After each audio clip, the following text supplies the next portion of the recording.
কোথাও যাওয়ার দিন সকালবেলা উঠে জামা কাপড় সিলেক্ট করতে করতে অনেকটা টাইম চলে যায়, তাই আগের দিন সন্ধ্যাবেলায় বসে বসে ডিসাইড করে নিয়েছিলাম কি পরবো। লাল রঙের এই সেলফ কাজ করা জামদানিটা নিয়েছিলাম আর তার সাথেই হোয়াইট কালারের ব্লাউজটা। আর ভাবলাম এর সাথে যদি একটা হোয়াইট কালারের পার্স নেওয়া যায় কেমন হয়, তাই হোয়াইট কালারের একটা পার্স নিয়েছি।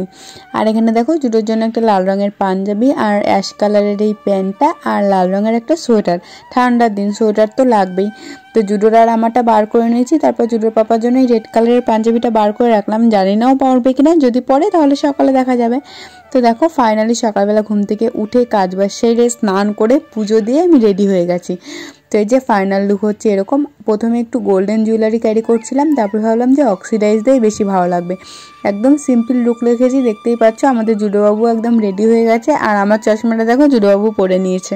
তো এই হচ্ছে আমাদের ফাইনাল লুক। কেমন লাগছে অবশ্যই কমেন্টে জানিও। আর এখন আমরা একদম বাড়ির সামনে দাঁড়িয়ে রয়েছি, গাড়ির জন্য ওয়েট করছি। তো জুডোর পাপাও রেডি আর আমাদের সাথে আমার শাশুড়িও যাবে। তো সবাই রেডি, তো চলো গাড়ি আসুক তারপর আবার তোমাদের সাথে দেখা হচ্ছে।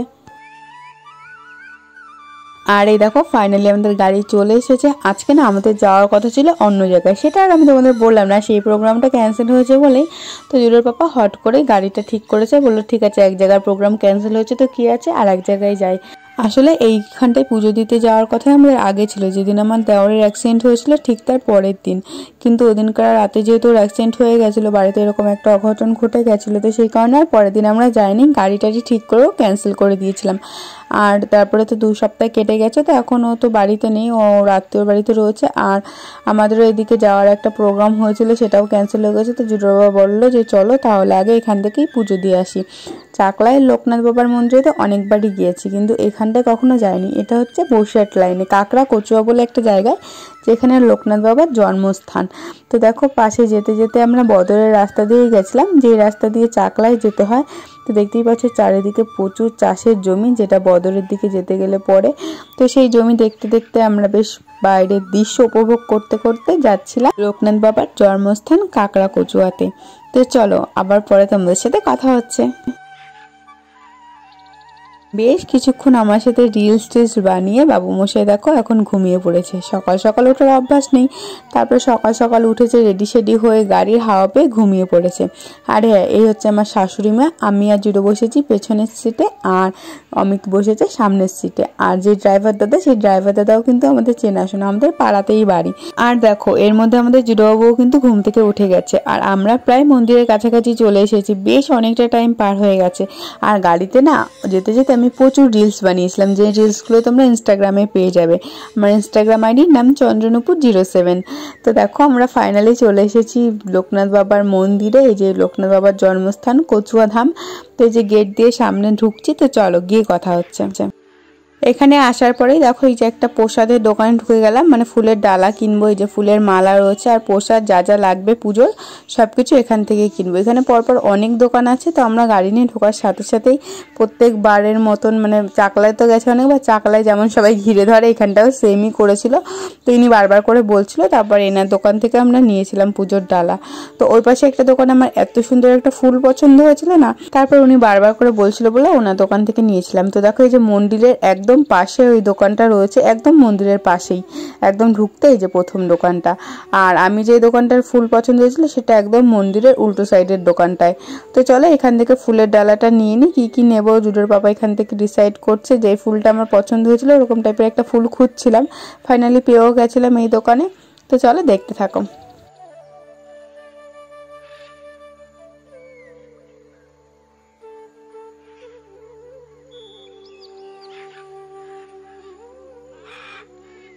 মন্দিরের সামনে থেকে এবং এরকম সাইড থেকে প্রচুর এরকম ফুলের দোকান, ডালার দোকান রয়েছে। তোমরা চাইলে যে কোনো একটা দোকান থেকে নিয়ে নিতেই পারো। অনেক সুন্দর সুন্দর ফুলের মালা আর যা যা পুজোর লাগে সবকিছুই ওরা দিয়ে দেবে। তো চলো আমাদের ডালা নেওয়া কমপ্লিট হয়ে গেছে, আমরা এখন যাব দুধ পুকুরের দিকে। এখানে যে দুধ পুকুরটা রয়েছে সেখান থেকে ঘটিতে করে জল নিয়ে বাবার মাথায় জল দিতে হয়। তো এখানে তো ফার্স্ট টাইম আসলাম, তাই জানতাম না। ওখানকার যারা মানে ফুলের দোকানদার ওরাই বলে দিল। এই দেখো এই যে ফুলের ডালা দিয়ে দিয়েছে, ঘটিও দিয়ে দিয়েছে। এখন পুকুর থেকে জল তুলতে হবে। তো জুডোর বাবা বললো যে তোমরা ওপরে দাঁড়াও, আমি পুকুর থেকে জল তুলে নিয়ে আসি। তো জুডোর বাবা গেল নিচে জল তুলতে, ভাবলাম আমিও একটুখানি যাই। জুডো আর মা ওপরে দাঁড়িয়ে রয়েছে।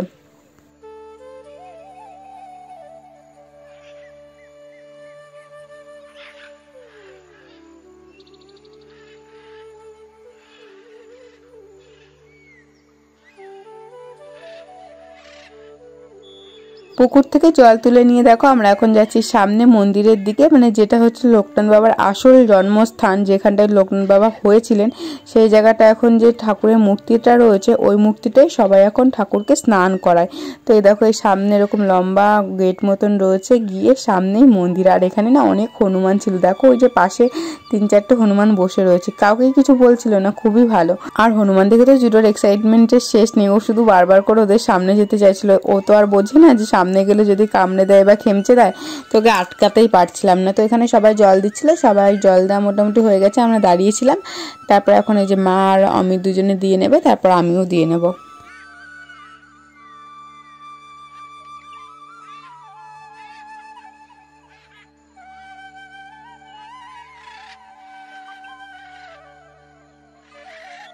আর এখন যে মূর্তিটাকে স্নান করানো হচ্ছে, এই যে মন্দিরটা রয়েছে, এই মন্দিরের যে জায়গাটা, এই জায়গায় কিন্তু লোকনাথ বাবার জন্ম হয়েছিল। এখানকার যে পুরোহিত, মানে মন্দিরের যে পুরোহিত, উনিই বললেন। তো সবাই এটা নিয়ে অনেক কনফিউজ থাকে যে লোকনাথ বাবার জন্ম কি কাকড়া কচুয়ায় না চাকলায়।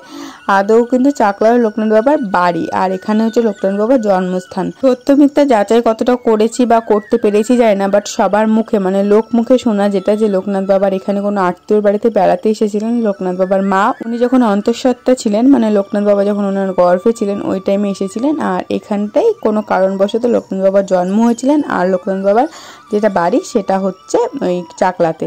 তো এটাই সবার মুখে শুনেছি, কয়েকজনের কাছে শুনলাম, ঠাকুরমশাইয়ের কাছেও শুনলাম, তো উনিও সেম কথাটাই বললেন। তো দেখো এখানটায় যে ঠাকুরকে স্নান টান করেছি, আর আমরা না বাড়ি থেকে দুধ জলও নিয়ে এসেছিলাম। এই দেখো এই ক্যানটাই করে ঠাকুরের জন্য দুধ, গঙ্গার জল, তারপরে ঘি, মধু সব মিশিয়ে নিয়ে এসেছিলাম। তো সেটাতে এখন ঠাকুরকে স্নান করিয়ে দিলাম।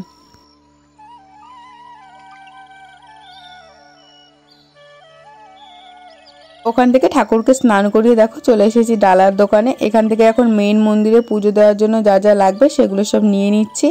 তো চলো এখান থেকে প্রসাদের ডালাটা ওরা আবার গুছিয়ে দিক, তারপরে যাব মন্দিরে পুজো দিতে। আর এখানটার মন্দির না খুব ভালো, অন্য অন্য জায়গার মন্দির ভেতরে ভিডিও বা ছবি তুলতে দেয় না, আর এখানটার মন্দিরে ভিডিও করতে দিচ্ছিলো আর ছবিও তুলতে দিচ্ছিলো। প্রথমে তো আমি একটু ভয় পেয়েছিলাম যে যদি ভিডিও করতে দেখে কিছু বলে, তার জন্য ফার্স্ট টাইমের দিকে ভিডিও করিনি, বাট পরে অনেক ভিডিও করেছিলাম ঠাকুরের। তো দেখো এই যে সামনে এই যে বড় ঠাকুরের মূর্তি রয়েছে, আর সামনে এরকম ছোট্ট একটা পিতলের মূর্তিতে যেমন করে চাকলায় পুজো হয় নাম গোত্র দিয়ে, এখানটায় ফুল দিয়ে তারপরে মালা দিয়ে পুজো হচ্ছিল। তো এখানটায় পুরোহিত মশাই অলরেডি পুজোতে বসে গেছেন, আর আমরা এখন এই পাশে বসে বসে পুজো দেখছি। আর তারপরেই চলে এসেছিলাম এখানে আর একটা জায়গা রয়েছে যেখানে মোমবাতি ধূপকাঠি জ্বালাতে হয়, মালা দিতে হয়। তো এখানেও প্রচুর ভিড় ছিল, তো অনেকক্ষণ দাঁড়িয়ে থাকার পর তারপরে এখানটায় আমি এই যে মোমবাতি ধূপকাঠি দেখাতে পারলাম। সবাই মোমবাতি ধূপকাঠি দেখাচ্ছিল, আর আমার শাশুড়িমা দেখো কত সাবধান করে দিচ্ছে আমার শাড়িতে যাতে আগুন না লেগে যায়, সেটাই খেয়াল করছিলেন। তো উনি উঁচুতে দিতে পারছিলেন না বলে আমাকে বললো যে তুমিই আমাকে দিয়ে দাও। তো আমি ঠাকুরকে দিয়ে তারপরে এখানটায় মোমবাতি ধূপকাঠি দিয়ে ঠাকুরকে পুজো দিয়ে তারপরে আমরা গেছিলাম মেইন মন্দির। ওখানে অনেকক্ষণ বসেছিলাম, প্রথম দিকে তো অনেক ফাঁকা ছিল, তারপরে এখানে প্রচুর ভিড়ও হয়ে গেছিলো।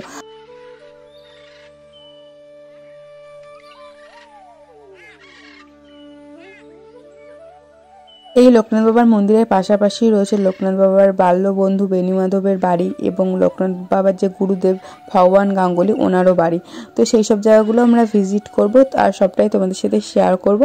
তো চলো এখানটায় পুজো দিয়ে মেইন মন্দিরে পুজো কমপ্লিট হলে তারপরে আমরা ওই সমস্ত জায়গা থেকে ঘুরে আসবো।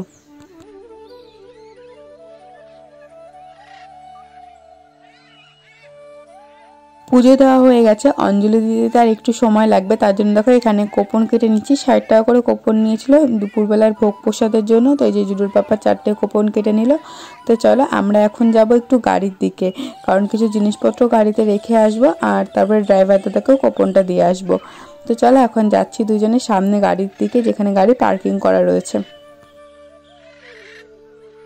আর সামনে দেখো গাড়ির যে পার্কিং লটটা রয়েছে বেশ অনেকটা বড়, অনেক গাড়ি একসাথেই রাখা যাবে, যে কোনো অনুষ্ঠান উৎসবের সময় আসলে অসুবিধা হওয়ার কোনো কারণ নেই। এখানে অনেক বড় বড় আম গাছ রয়েছে, যেখানে বসার জায়গা করা রয়েছে।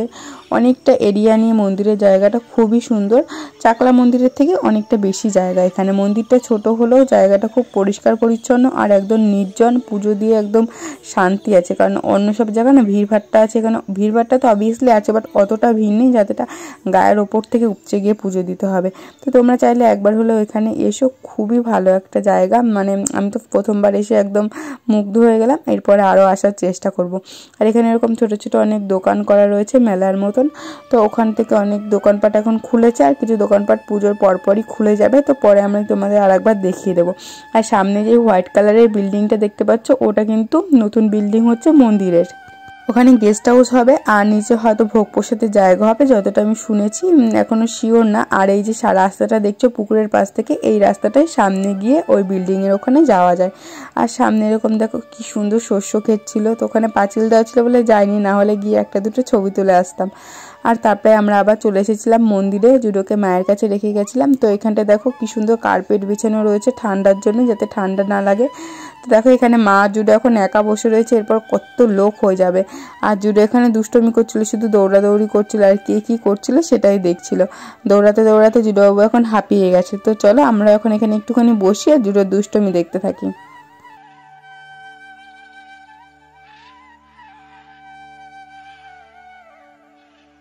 জুডোবাবু ক্লান্ত হয়ে এখানে বসে গেছে। তো দেখো এখানটা সবাই বসে রয়েছি, আর এখনো পুজো শুরু হয়নি, পুজো একটু পরে শুরু হবে।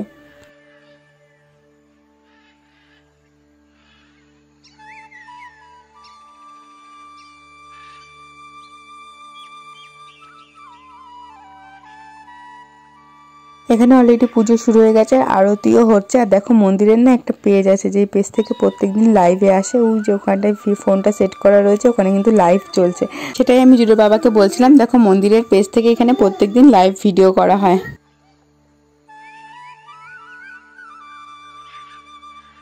আরতি শেষে দেখো সবাইকে এরকম ভাবে প্রদীপ দেখানো হয়, মানে প্রদীপের যে তাপটা সবাইকে নেওয়ার জন্য খুবই ভালো ব্যবস্থা। আমার তো এখানে এসে খুবই ভালো লেগেছে, আর আরতিটা দেখতেও খুব ভালো লাগছিল।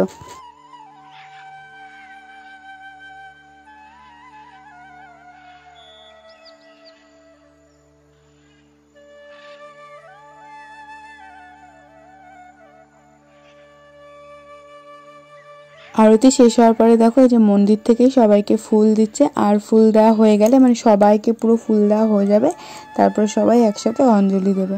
তো চলো ফুলগুলো নিয়ে নিই, তারপরে সবাই একসাথে অঞ্জলি দিয়ে নেব।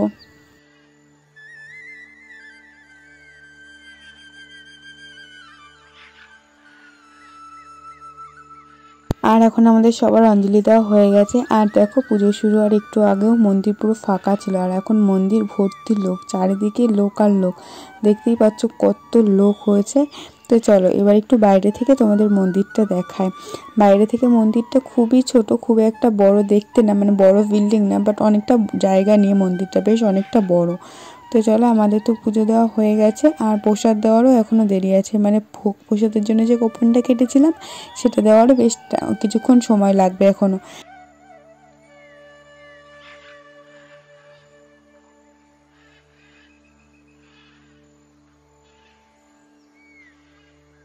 আর এখন যে লাইনটা তোমরা দেখতে পাচ্ছ, এই লাইনটায় সবাই দাঁড়িয়ে রয়েছে। ঠাকুরের যে পুজো হলো, সেই পুজোর যে ভোগ, সেখানে সবাইকে লাইন দিয়ে হাতে হাতে করে ভোগ প্রসাদ দেবে। তো আমরাও দাঁড়িয়েছি, দেখো সামনে প্রচুর ভিড়, এক এক করে সবাই যাচ্ছে আর ঠাকুরের ভোগ প্রসাদটা নিচ্ছে। আর তারপরে দেবে কোপনের প্রসাদ। এটা কিন্তু কোপনের প্রসাদ না, এটা হচ্ছে ঠাকুরের যে পুজো হয়েছে মন্দির থেকে এই ভোগ প্রসাদটা দিচ্ছে, ঠাকুরের ভোগ প্রসাদ। তো চলো এটা নেব, তারপরে আমরা যাব সাইড যে সিনগুলো রয়েছে, মানে এখানটা ভগবান গাঙ্গুলির বাড়ি আর বেনি মাধবের বাড়ি। এখানে এই যে ভগবান গাঙ্গুলির বাড়ির যে রাস্তা, দেখো এই যে ঢোকার যে একদম মুখটা, মুখের সাইডে এরকম একটা পুকুর আছে, আর পুকুরের সাইড থেকে এরকম একটা দেখো লেখা রয়েছে।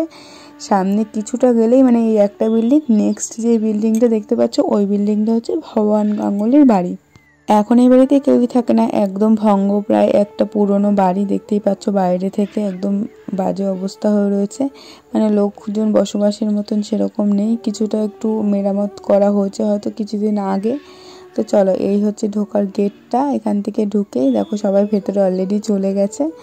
তো দেখো এই হচ্ছে চারিদিকে এরকম গাছ টাছ রয়েছে অনেক রকমের। ওইদিকে একটা পুরনো বিল্ডিং রয়েছে, তো বন জঙ্গলের জন্য ওদিকে আর যাওয়া যায়নি। আর এই দেখো এখানে তালা দেওয়া রয়েছে ঘরটায়, মানে যেই ঘরটায় উনি থাকতেন। তো এদিকে এরকম অনেক গাছপালা রয়েছে।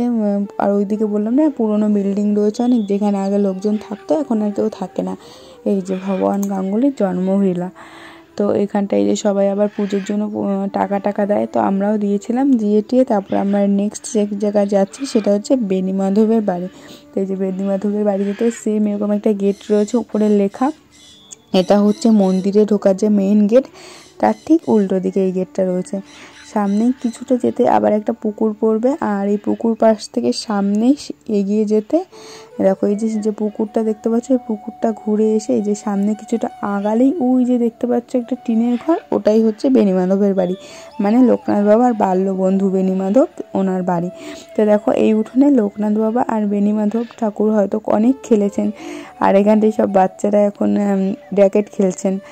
আর এখানটায় এই যে দেখো একটা সমাধি টাইপের করা রয়েছে সামনে, আর এখানটায় যে বেণীমাধব বাড়িটা কিন্তু এখনও সেই পুরনোভাবেই রয়েছে, একদম মাটির যে দেওয়াল সেগুলো রয়েছে, তারপরে এরকম বেড়ার আর টিনের চাল, শুধু নিচটা একটুখানি মানে ভিতটা একটুখানি পাকা করা, কিন্তু ভেতরটা এখনও মাটিরই। তো খুব ভালো লাগছিলো এসে। তো তারপর এখান থেকে আমরা চলে আসলাম আবার মন্দিরের দিকে, এখানে কিছুটা সময় কাটালাম। এই যে ঠিক যে এই রাস্তাটা দেখতে পাচ্ছ, রাস্তার ঠিক উল্টো দিকে হচ্ছে বেণীমাধবের বাড়ি যাওয়ার রাস্তা।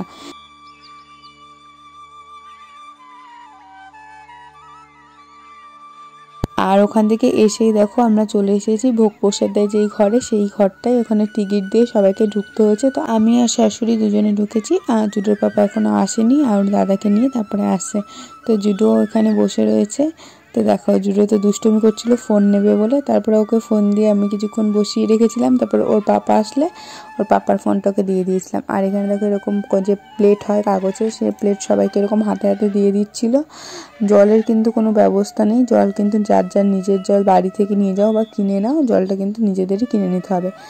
আর তারপরে এই যে এখানে দেখো সবাইকে খিচুড়ি প্রসাদ দিয়ে দিচ্ছিল, আমাদেরও দিয়ে দিয়েছিল প্রথমে খিচুড়ি প্রসাদ, এরকম এক হাতা করে সবাইকে খিচুড়ি প্রসাদ দিয়েছিল। প্রসাদটা খুবই গরম ছিল, আমি না এই তেজপাতাটা দিয়ে একদম খিচুড়িটাকে পাতিয়ে নিয়ে ঠান্ডা করে নিয়েছিলাম।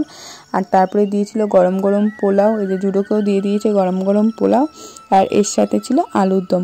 প্রসাদের কথা কিছু বলার নেই, প্রসাদের তো টেস্ট সবসময় ভালো, তো খুব ভালো ছিল প্রসাদ। আর তার সাথে লাস্ট অ্যান্ড ফাইনাল দিয়েছিল পায়েস, 60 টাকার মধ্যে খুব দারুণ একটা দুপুরে খাবার দিয়েছিল।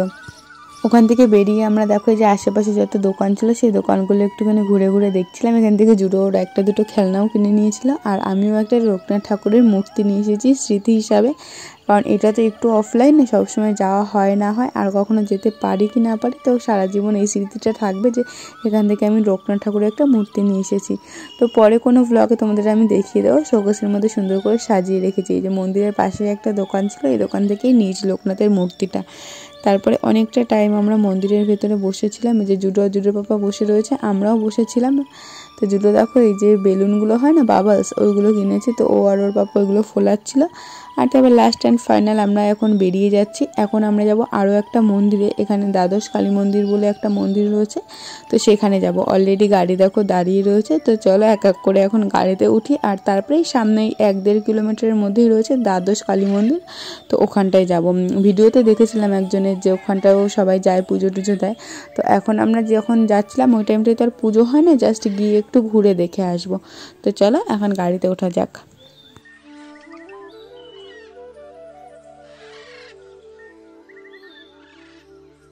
আর এই দিকটা একটু গ্রাম্য পরিবেশ, তো বেশ ভালো লাগছিল, চারিদিকের পরিবেশটা একদম খোলামেলা, প্রচুর ক্ষেত মানে সবজির ক্ষেত সব ছিল, দেখতে খুব ভালো লাগছিল। জানলা দিয়ে এইসব দেখতে দেখতেই আমরা সামনে চলে এসেছিলাম দ্বাদশ কালী মন্দিরে।